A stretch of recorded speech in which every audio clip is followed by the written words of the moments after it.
ჩვენი ბავარიასთან ურთიერთობა დაიწყო 3 წლის წინ, როდესაც ზედაზენი ჩვენი პარტნიორი კლიენტი არის, დღემდე ჩვენურად მეგობრობთ და თანამშრომლობთ. ზედაზენის ფარგლებში მოვიდა, ქართული ბაზრისთვის, ზედაზენი ასხამს და ყიდის ბავარიას, ქართული ბაზრისთვის მოვიდა ბავარიას ბრიფი, რომელიც გავაკეთეთ ძალიან საკმაოდ პატარა ვადებში და პატარა ბიუჯეტში. ეს შეიძლება ქართულ მაყურებელს ახსოვს, ბავარია 300 წელი არის უკვე ისხმება, ბოთლი მოსრიალებს და ეპოქებს ჩაულის. ბეთჰოვენის დროსაც ბავარიას სვამდნენო, ფეხბურთი რო გამოიგონეს, მერეც სვამდნენო, კაცი რო კოსმოსში გაუშვით, მაშინაც სვამდნენ და ეხავთ სვავთო. ეს იყო რაღაც პატარა მოკლე 40 წამიანი საყვარელი რეკლამა, რომელიც გავაკეთეთ. ქართული ბაზრისთვის, ჩვეულებრივი სტანდარტული.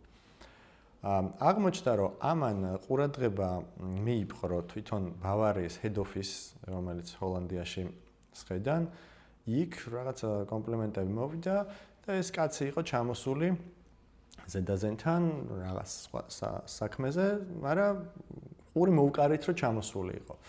განვიზრახე რომ გამეცნო პირადად ეს ადამიანი და სადღაც შევეცადე, შევხვდი, გამოვართ კონტაქტები, უთხარი რომ ჭირდება შენი ნახვა და გაფრენამდე რამდენიმე საათით ადრე მოკლედ დავპატიჟე დინერზე და გავეცანე, უთხარი რომ ეს ხალხი ვართ, რაღაცა შევეცადე რომ ამეხსნა რომ ბევრი რამე შეგვიძლია და ძალიან მოტივირებული ვართ რომ მოგცე მეტი. იმიტომ რომ ნახე საქართველოს რა კაი რაღაც გაგიკეთეთ, რა კაი ფასში ევროპული ბიუჯეტებით, არ ვიცი, შეიძლება 10 ჯერ ნაკლებ ფასში გავუკეთეთ საკმაოდ კაი ხარისხის პროდუქტი. ეს ესმოდა ამ კაცს, რა თქმა უნდა, მაგრამ რაღაცა მეგობრულად მიყურა, რაღაცები ვიხუმრეთ, ვილაპარაკეთ, მაგრამ მითხრა რომ არა.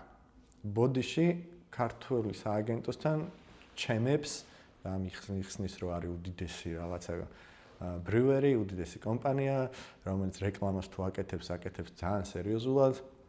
მაგალითად, ბოლოს არეკლამო კამპანია ესეთი მასშტაბური ქონდათ ძალიან ადრე, 70-იან წლებში და მარადონა ყავდათ სახედ და რაღაცებს მიყვება მოკლედ ამ საოჯახო ბიზნესის გამოცდილებაზე და მეუნება და მოკლედ მიხსნის, რომ არა, პატარა ქართულ სააგენტოს ვერ დაგეხმარებით.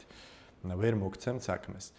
საკმაოდ გავჯიუტდით და ალბათ შემამჩნია ეს мотиваცია, რომ მოგვეცი და დაგემტკიცებ თქო და მაშინ წასვლისას მომაძახა, რომ კარგი, ალბანეთში მაქვს რაღაცა პატარა ძალიან რთული სიტუაცია, რთული ბრიფი და მაგაზე თუ დაგვეხმარებით, მე კიდე შეიძლება ვილაპარაკოთ. და ამ შეხვედრიდან სადღაც 6 თუ 7 თვის მერე, კაი ხნის მერე გამოგვიგზავნა ალბანეთის ბრიფი B52-ის ენერგეტიკული სასმელის სარეკლამო კამპანია. ალბანეთი მართლა რთული ბაზარი არის, ბევრი მიზეზების და გამო. და ესეც გავაკეთეთ. გავართვით თავი, ჩავაბარეთ, მე ძალიან მომწონს რაც გავაკეთეთ და ბავარიაშიც საკმაოდ მოეწონათ. მოკლედ კიდევ ერთი რაღაცა დავამტკიცეთ, რომ შეგვიძლია. ამის მერე ისევ დაიკარგნენ ჩვენ, რა თქმა უნდა, სულ წერდით, რომ გვეთანამშრომლეთ, კაი რაღაცებს გაგიკეთებთ, ერთხელ მაინც გვანდეთ ქვეყანა, ამებს ვეუბნებოდით. მერე გადავწყვეტეთ, რომ მგონი ესე არ გამოდის და უნდა ჩავფრინდეთ.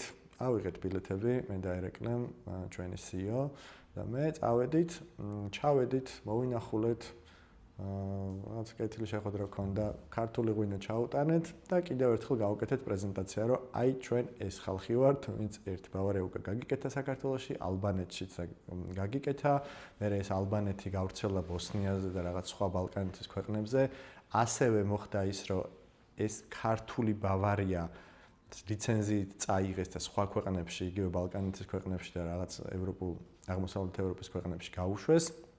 მოკლედ ამ ყველაფერს კიდე ერთხელ უთხრეთ, რომ გვენდეთ.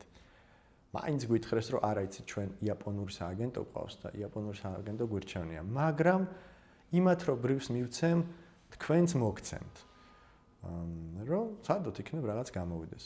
მართლა მოვიდა ეგ დრო, მიცეს იაპონური სააგენტოს ბრიფი, ჩვენც მოგცეს. გავგზავნეთ იდეები, იყო დიდი ტენდერი, გატესტეს ეს იდეები აუდიტორიაზე და ჩვენ გავიმარჯვეთ. ეხლა ამ წამს მარტი არის 2025 წლის, მუშაობთ ამ გლობალ კამპანიაზე. ეს ასე გრძელად იმიტომ მოვყევი, რომ